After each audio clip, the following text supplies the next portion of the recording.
Hello, everyone, and welcome to part two of the 4-4 review. We left off with Bridle pointing out that technology has unintended consequences, which sounds familiar, but also that some of this is built into the programs we use. And so the computer coding that we use inside of our programs and technologies that make our everyday life easier also come with unintended consequences. And we need to make sure that the technologies we use can promote social justice and can somehow limit all the potential distance, mistrust, anger, hate that people oftentimes spread online.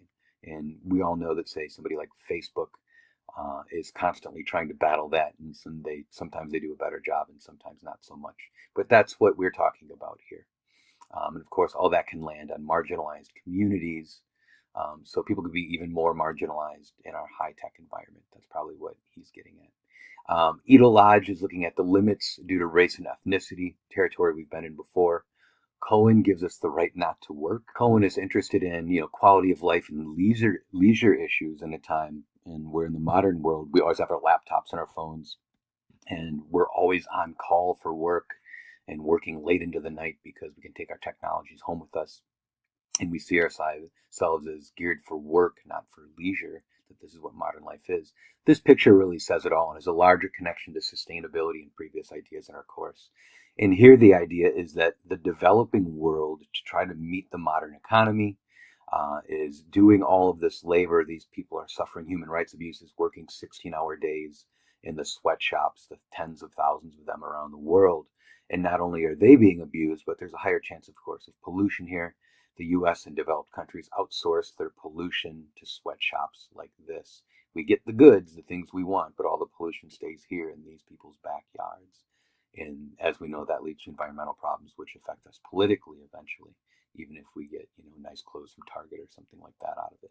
So it's not a very good deal in the end for anyone, right? What is this similar to? It's similar to Ansel Dua and the way that the modern trade did not work out for Mexico but did for the U.S., or the Coca-Cola essays that we just read that the Mexican town is losing, but the Coca-Cola industry and the Mexican government are gaining, right? And so we're back in that territory here in terms of work and good work as a human right and sustainable.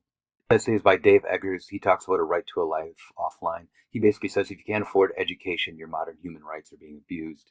We all need education to advance socially and economically in the world. And if you hold back people, we'll have environmental problems, right? So here's some new things that we can think about if we're thinking of reading strategies to add to what we already have. And I'll add these in a future video where I compile all of the sustainability reading strategies, but let's just capture the new ones for right now. Anything related to women's reproductive rights or nonviolent relationships or just biological literacy of women in general, all linked to sustainability.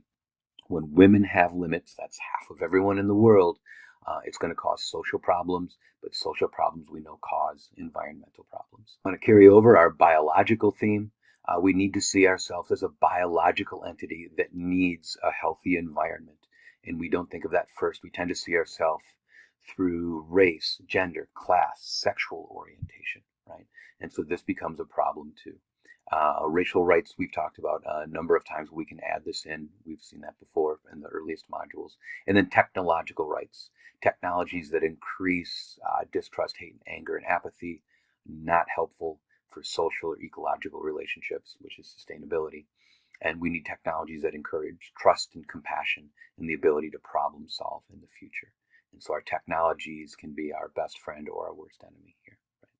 We've got an expansion of ways of evaluating a text for sustainability, women's rights, environmental and reproductive rights, racial rights, technological rights, right toward technologies that give us compassion, not hate. Let's turn to Jamaica Kincaid's A Small Place. This is a reading you'll likely see again on the final exam, or at least be eligible to use, and it would be a good one for many questions. Why? Because it has in it, and this is why I chose it, everything we've talked about so far in the sustainability module. It has issues of ecosystem problems, human health issues, rights issues, has issues related to colonization and the limits of stereotypes. Colonization always brings with it sort of this cultural hybridity where you're sort of on the losing end of things and you see yourself as lesser than, and the culture changes, as we saw in the Coca-Cola reading. where there's not any water anymore. So now the religious and spiritual ceremonies are done with Coca-Cola, right? So the colonizer changes the colonized culture, which leads to confusion and a lesser than status. We see lots of poverty. We see infrastructure and education issues, the broken schools, the broken libraries, right? The drinking water problems, that there's not really a separation of waste disposal and drinking water potentially, right? And so all of the sustainability issues are here. And that's why I chose this reading. So big takeaways. Here's a few things that you might think of. Here's why I like this essay. This essay could be called travel writing to some extent, in that it's about travel, right? Normal travel writing looks at how enjoyable travel is, and you sort of wax philosophical on the culture. What I like about this one, and I'm sure you got this in the reading away, is it's teaching us about what we don't see when we travel. This is what tourism is like from the perspective of those who live in the place that is visited. And in here, as we know, it's teaching us, hey, when people from the developed world come to these underdeveloped areas, they want to see it as wild and underdeveloped in some way, because it makes us feel better about how civilized we are, or we want to go to some other part of the world that has these problems and maybe even feel sorry for them, but that doesn't mean we want to help them or change them, right? And so that is the problem. And here are some quotes that kind of outline the purpose of this passage that we're reading from the book. Um, the big takeaway, the thing that you have always suspected about yourself the minute you become a tourist is true. A tourist is an ugly human being, right? We are traveling through these parts of the world, but not wishing to stay there necessarily. Here's another thing that's teaching us about our developed culture, right? You are not equipped to look too far inward. So this suggests that Western culture doesn't really provide an awareness of our own overreach, or of how to judge our own actions and feel accountable to other parts of the world, even though this course has been, in this module, especially in sustainability, has been showing us how the developed world affects the underdeveloped or developing world. They take our systems, but are oftentimes on the losing end of them. We gain more than they do. Instead, we sort of hide behind this "I'm a good person" persona. She talks about that pages sort of 14 through 16, if I remember right. You tell yourself you're a good person, you do all these things, and we are all good people. But the systems we live in and perpetuate harm other people around us, right? And so we always have to be aware of this and try to change whatever we can to build a more sustainable world, because other people's problems are never separate from our own. So why our lack of awareness in the developed world? Well, one theory would be this, and this is a really interesting thing to think about, especially if you're an American. Without having been on the losing end of anything, that is your American life, my American life has always been one where I could pretty much get whatever I wanted. All my needs were met. I could travel more or less where I wanted to. So if you're never on the losing end of something, culturally speaking, without ever having lived a different life, or being from a culture that's sort of half the original culture and half the colonized culture, half American, half British, half whatever it might be, we can't really recognize the problems of our own economic, culture, and social systems. You can only see the shortcomings of America by not being American, right? Or by being from a minority or a marginalized community inside of the U.S., right? And so this is the best way to see the problems. This goes back to that New York Times quote that opened up part one, that politicians aren't really interested in African Americans' experience, right? Why? Because it challenges assumptions and norms about the way that we live as Americans, or the way that the power structure works in the U.S., right? And so that's what this is about too. So we should probably always remember that if you haven't grown up somewhere else outside the United States, if you're not part of a marginalized culture, what seems normal to you might be problematic to other people. Our ways of living are visited upon others in ways that we don't see or even recognize. Not our fault or a problem to some extent, but we should be looking for that and looking to change those things to build a more sustainable world. Right?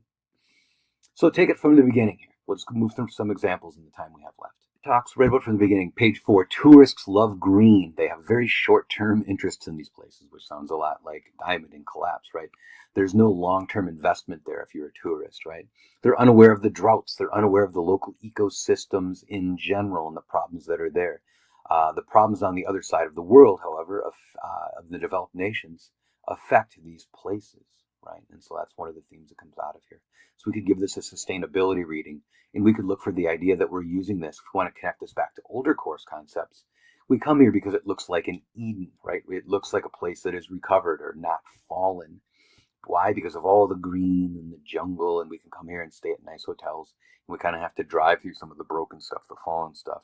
But we actually like to see that as the natural state of things, and then return to our civilized hotel and our comfortable lives, right? So we can connect this back to this being sort of the new Eden, and we want to travel there to these wild yet beautiful, unfallen natural places. So an appreciation, but not an ecological understanding.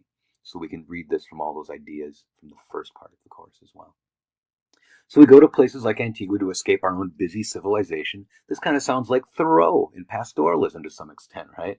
Let me get away from my modern American life, which is too busy. Let me go here. And we never actually see the problems of the people there or care to see them, right? So we like the bad roads. They're proof that we're out in the wilderness, not in civilization, but not too much so. So this is sort of tourism and our vacations where we go and we go to places like this as sort of a soft pastoral, right? We ignore the hard lives, that this is a really hard place to live, a hard terrain to live in with not much infrastructure and not a lot of support necessarily, and that maybe has been undermined to some extent by more developed countries. But we like to go there to be comfortable because we see this as the country life away from that hard city life, right? So again, we can use older course concepts to understand this as well. Our belief in technology, if we want to think of the recovery narrative, the airplane returns us to the lush Eden. We also see a belief in technology in, say, the cab rates. These things from our country have been exported all over the world. And the way that cabs work here are supposed to be the way they work back in North America or England, right?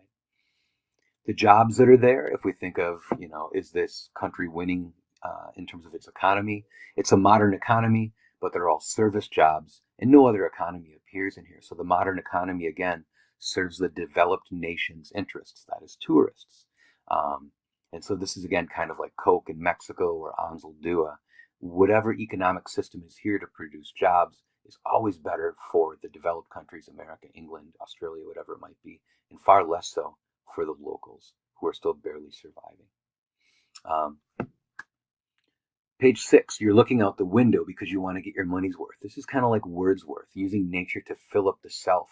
There's no contact with the ecosystems or locals, no ecological knowledge, just looking at the beauty from a distance, right? So that's appreciation of nature, but we know there are problems with that too when we did the Wordsworth poem, the two readings of Wordsworth.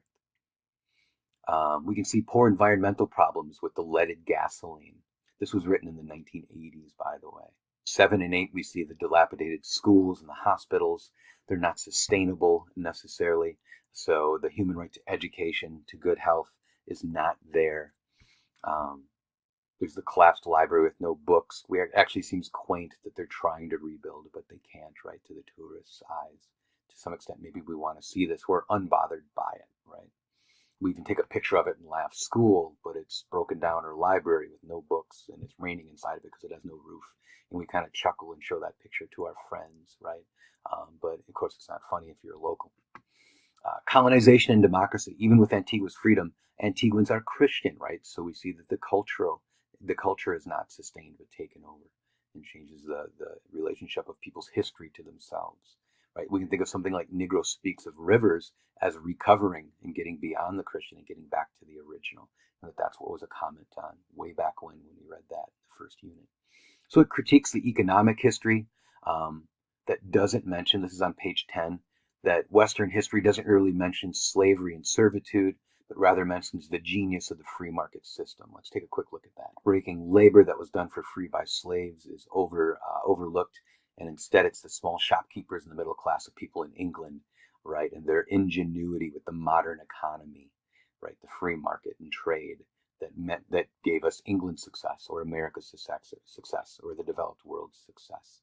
And so you see that people are missing from history their suffering and their contributions are missing from history, slaves in this case, right? As 11 and 12, we see commentary on the wealth gap in the country. So this is economics, but also sustainability. The business family, the partners with the government, the drug smugglers, they're all grouped together. I think we're supposed to see them as immoral. They're all advancing at the expense of the locals and not giving back in some way. And it's sort of an international conspiracy. See commentary on sanitation, public health issues.